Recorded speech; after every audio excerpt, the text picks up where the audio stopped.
नमस्कार मंडळी, स्वागत आहे तुमचं आपल्या चॅनलवर। तर आज मी आमरस पुरी करणार आहे।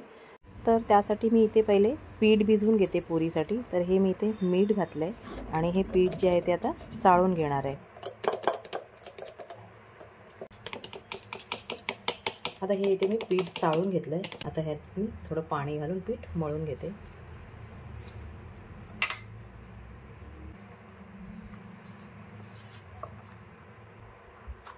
आता हे पीठ मी झाकून 15 मिनिटांसाठी साईडला ठेवून देते आणि आता आमरस बनवायला घेते। त्यासाठी मी इथे 2 आंबे घेतलेत, दाखवते तुम्हाला। हे बघा, इथे हे मी 2 आंबे अर्धा तास पाण्यामध्ये भिजत ठेवले होते आणि आता ते आंबे थोडेसे नरम करून घेणार आहे। इथे हे एक भांडं घेतले आणि त्यावर ही मी चाळणी घेतली। ही चाळणी मी आता इथे ठेवणार आहे। या आंब्यांचा इथे देठावरचा थोडासा भाग मी असा काढून घेते। असे कापून घेणार आहे। इथे चाळणीला पण असं घासून घेणार आहोत हे आंबे जे आहेत ते, म्हणजे त्याचा पल्प आहे तो एकदम व्यवस्थित आपल्याला आंब्याचा पल्प मिळून जाईल।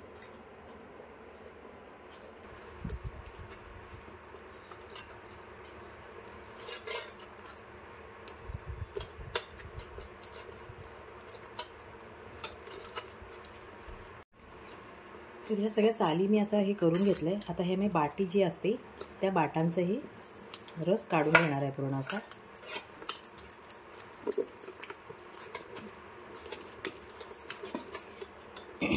हे आपण कोकणामध्ये पाहिलं असेल, आपण जे आंब्याचे साठं बनवतो तर त्यासाठी पण आपण असाच रस काढून घेतो।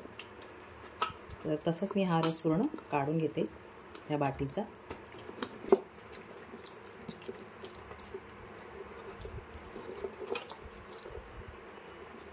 तर हा तुम्ही बघू शकता, पूर्ण हा बाटीचा मी रस काढून घेतलाय।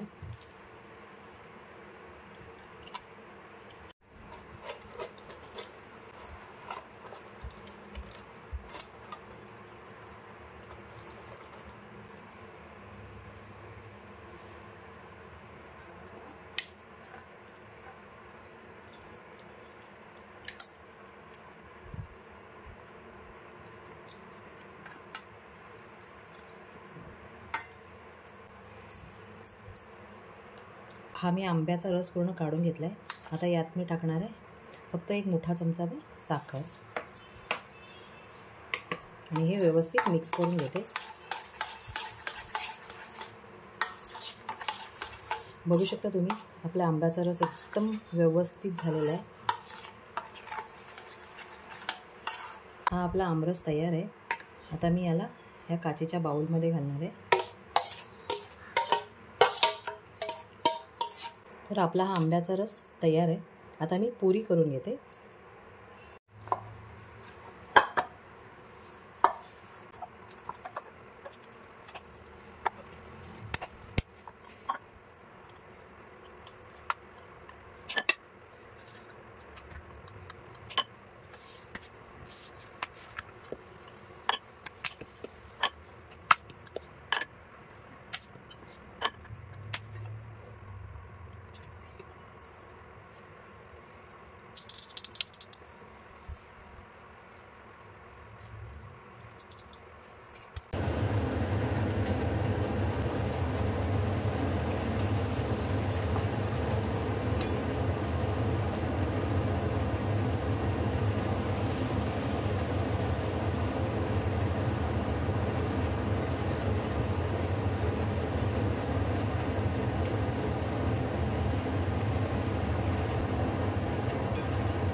या आपल्या मेघाताई आहेत, त्यांच्याकडून कुरडया मागवल्या होत्या। त्याचा व्हिडिओ मी टाकला होता आणि त्यांच्या चॅनलची लिंक पण मी तुम्हाला पाहिजे तर इथे देते।